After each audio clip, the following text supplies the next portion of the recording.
சந்தோஷம் சந்தோஷம் வாழ்க்கையின் பாதி பலம். சந்தோஷம் இல்லை என்றால் மனிதர்க்கு ஏது பலம். புயல் மையம் கொண்டால் மழை மண்ணில் உண்டு.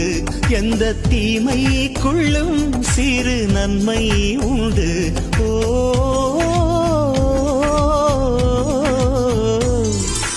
சந்தோஷம் சந்தோஷம்.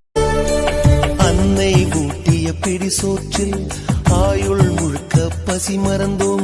ஒற்றை கண்ணில் அடிபட்டால் 10 கண்ணிலும் பலி கண்டோம். பள்ளிக்கூடம் தந்ததில்லை பாசம் என்னும் நூல் ஒன்றை. வேதங்கள் 4 சொன்னதில்லை எங்கள் கதை போல்.